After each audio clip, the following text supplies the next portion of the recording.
Hello friend, welcome to Plaid Lattes. I'm AJ, and in today's video we will be making a gluten-free version of a vintage cake that tastes like the Pepperidge Farm freezer cake. So Pepperidge Farm freezer cake. All I knew is it tasted like something I'd had as a kid that you can't find anymore, and you certainly couldn't find gluten-free. No.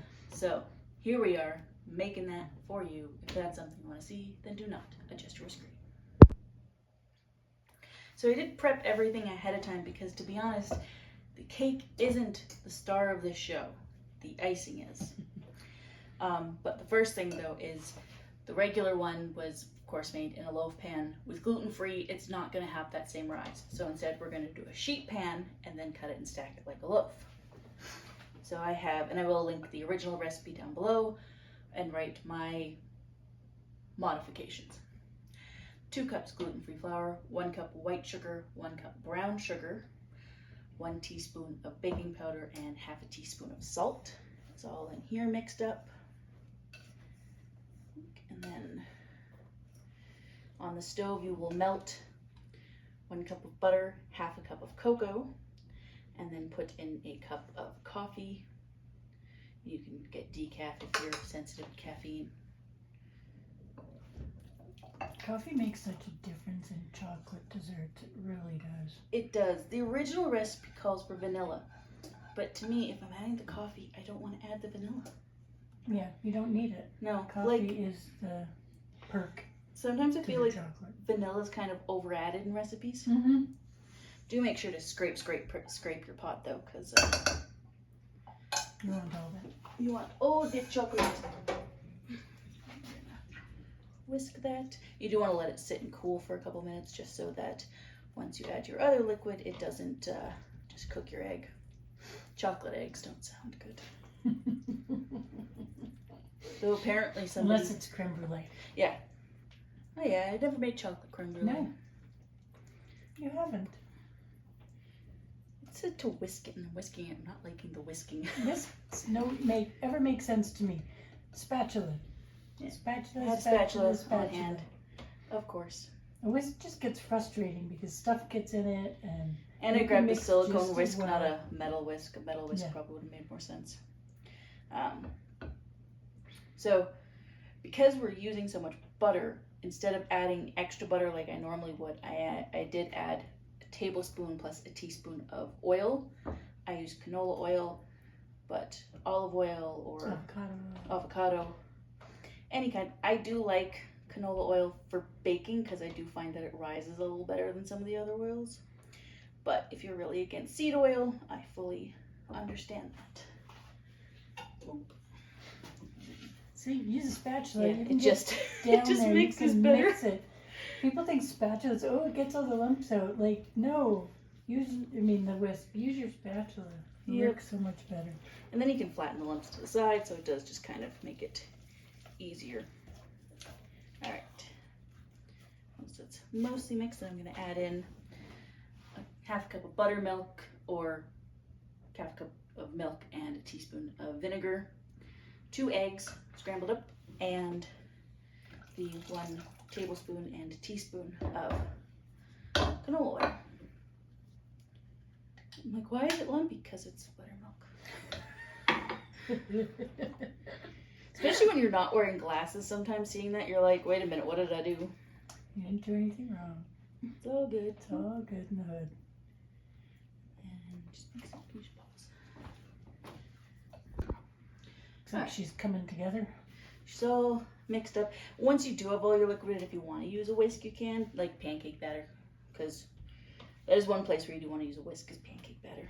Or crepes. Not me. Crepes, yes. Crepes. It was thinner. Yeah. It's easier to use a whisk, but when it's thick, once it thickens up, it just gets sludgy. No whiskies. Alright, so it should be really liquidy, very pourable, and I put parchment paper, and then I did butter a little bit, just because I do find gluten-free will stick to your parchment paper more than others. Mm-hmm. Or you can spray it, whichever you do. And then I'm using the biggest sheet pan that I have that has a nice thick edge. That's a half sheet pan, not a quarter sheet pan. Sure. Yeah. Half sheet pan. It's the fancy ones that we got. We went to like a fancy bake store and got them when I was in A a restaurant supply store. Yeah. Yes. When I was making a bunch of French macaron, which I haven't made in forever. I know. This oven doesn't cook the same way. It has a little bit more moisture to it, so I feel like it would just not Cook as well. no. And then you're gonna just spread it out.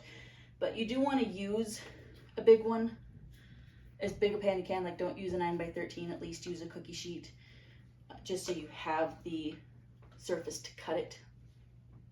So it spreads out nice. Yeah. Yeah. And this will fluff up. That's why we added the oil, because otherwise with gluten free it won't fluff up as well. And you know you've done a good job cleaning your bowl when it looks almost clean. Looks like the dog licked it. Yep. Stepdad used to let the dog lick his ice cream dish. So And I'd always say, gross. dude, I'm gonna save that for you and you can eat breakfast out of it, because washing it always just felt really gross. Alright. And we're just gonna spread this out. It's gonna look really thin, but it will fluff up. And you do But kind you of, don't want it thick. no, you don't You want, want a it thick cake. You want a thin thin. cake. That's how you get all the layers. Yes. So we're gonna spread this nice and thin. Yeah, because I was thinking about using one of the regular cookie sheets, but since I had this one, Mm-hmm. if you don't, just use a regular cookie sheet. If you're like me and you were breakfast prepping our recipe or egg bites and mini meatloaves, breakfast meatloaves, do make sure that you take your water out of the oven. Mm-hmm. Yes.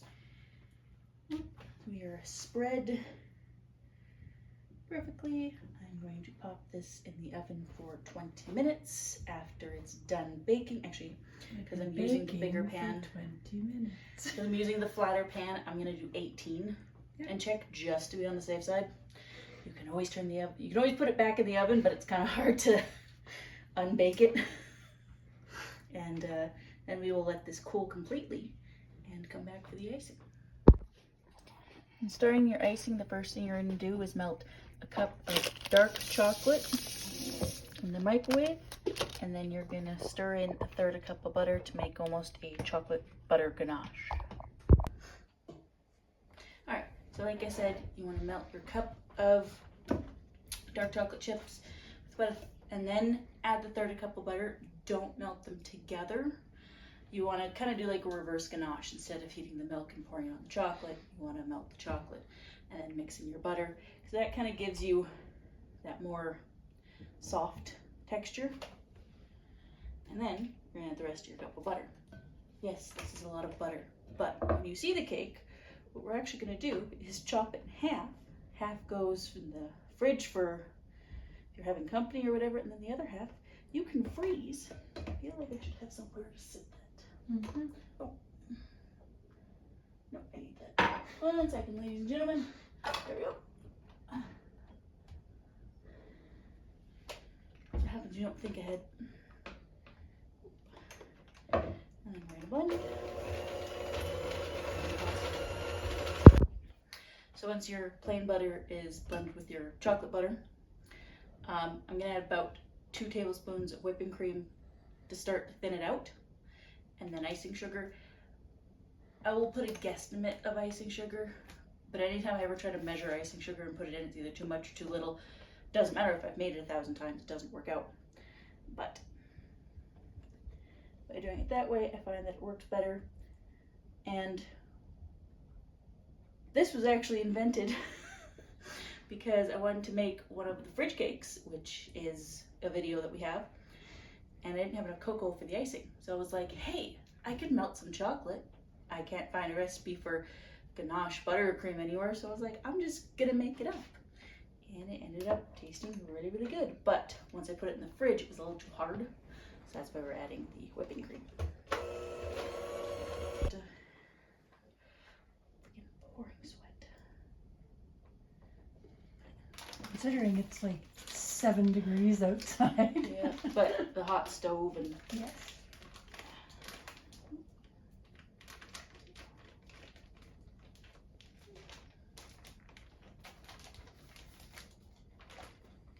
Are we recording or not Recording? Okay. So I did add a little more whipping cream and then breathing in the icing sugar. Right now we're sitting at about 1.25 cups. And then always start your mixing slow once you put in icing sugar, or it will blow up in your base, literally. More icing sugar. Scrape the edges. Misty. You're recording it. Yeah. She's coming to help you. No chocolate. Behind me I have the setup for another recipe that we're also filming at the same time. And part of it includes blended cottage cheese, which I, of course, let Misty have a little of. So she's looking for more. Because That's Misty. that's Misty. Chip is scared of the blender, so he's sitting farther away because he's like, oh, it's loud noises. Misty's the cat that you can vacuum and she just sits there. Chip's the cat that runs as soon as he knows you're going to get it. Yep. He runs from the blender, the mixer. And blender. Give that a scrape down first. Yeah, I'll scrape. You mean scrape it and blend it again? Mhm. Okay. You don't have to. No, I'm warm, so I already popped these out. That doesn't No work. worries. You're done. I'm like, I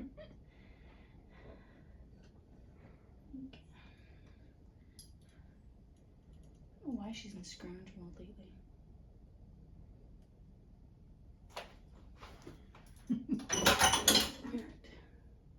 You're filming me right now. Of course you are.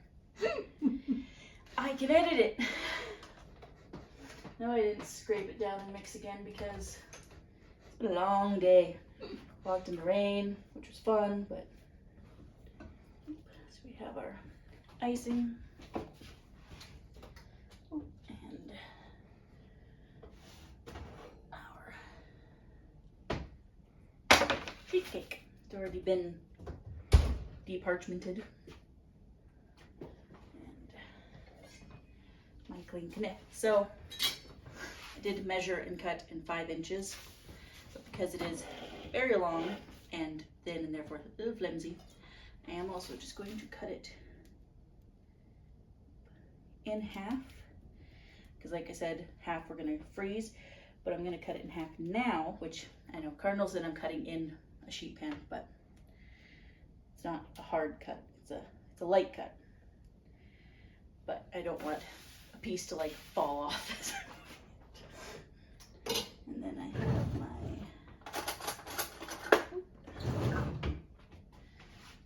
flat knife. Offset, there you go. She knows what it is. She knows the technical terms, I just make stuff happen. I'll just show up and create whatever I want. Yep. Alright. And I don't really like to ice a lot on the sides for inside and tops. So I'm not super worried about conserving. The Pepperidge Farm cake wasn't iced on the sides. Oh, it wasn't? Okay. Because it was packed in Oh, a right. box. So, there we go. I'm staying true to form. You just got to be a little thicker with that. If you're not a... Oh, that's on there. Fairly thick. Yeah. Even without my glasses, I could see that. What I can do is I'll ice each section and then go back and make sure they're fairly even. There you go. You know, gotta have some critics. Making sure it's in there right. If you're not a big fan of chocolate, like chocolate and chocolate, I would suggest doing a white sheet cake. And then... Yeah, they had one of those too. Yeah, with the chocolate filling, I wouldn't What flavor suggest... was it? Was it just vanilla and chocolate, Jen? Wasn't it coffee? I feel like No, there was a I think it was vanilla and chocolate. Yeah. So you can do it with the white. I just would not suggest making a white icing like this because first off, white chocolate does not melt the same as dark chocolate. Likes to seize. And it would just be like super sweet because you do still need to add the icing sugar for the stability. So if you did it the other way, it would just be really, really sweet. But yes, it's the Zesty's mother invention. When you really want cake, somehow you invent a really great icing. Because why not?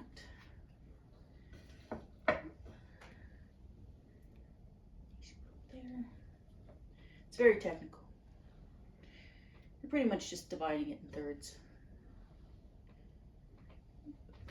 Doesn't have to be fancy. Just has to taste good.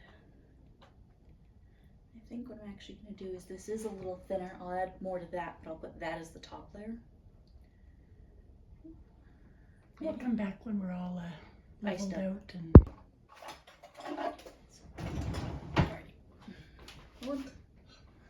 Alright, so set that back there for later AJ to deal with.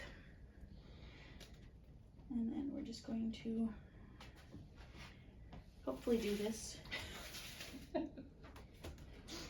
Best laid plans. it's a very delicate cake at this Yes. point. So, and then stack on top. Stack on top. And that's why you do refrigerate it, is because then it sets up, firms up just that little bit.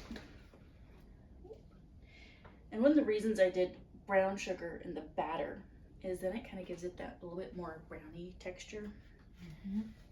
And I personally like that texture.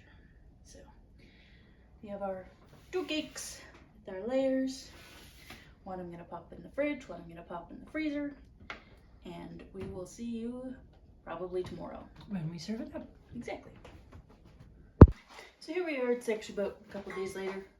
Life happens. Somebody took like little bites out of this. I don't know who it was, but they will not be brought to justice because it was me. That's how I tend to like to have cake, is just have a couple forkfuls and then you're done. You don't need a giant piece of cake. Nope. But this will slice beautifully. The other half is wrapped up nicely in the freezer. This is just, I'm just cutting a nice piece, not a gigantic one. One where you can see all the lovely layers inside. Gives that nostalgic Sara Lee. Pepperidge Farms. Pepperidge Farms. I knew what it was, I just don't know It's what not the it's Sara Lee. called. Sara Lee was just flat. Pepperidge Okay. Farms had the layers. Pepperidge Farms. So, I mean, you might still be able to get it. I think you can still get them in the UK. Maybe, Or they have something similar, maybe in the States. I don't think so. but not here. Not here. And not gluten-free. Exactly. So, a bit of nostalgia, retro, gluten-free, Sara Lee, chocolate. Pepperidge Farm. Pepperidge Farm. You just said Sara Lee. I said Sara Lee is flat. Pepperidge Farm is layered. It's early. I've only had 1 cup of coffee. I need my other cup of coffee. So, coffee with your Pepperidge Farm retro gluten-free cake. It's only the 2nd retro recipe we've done. If you want to see more, if you have anything that you remember from your childhood that you can't get gluten-free, feel free to comment it and I will figure out a way to make it. The only thing I have not yet mastered is croissants. It's on my list. One day I will get there, but I'm working at it. Until next time, stay caffeinated, stay cozy.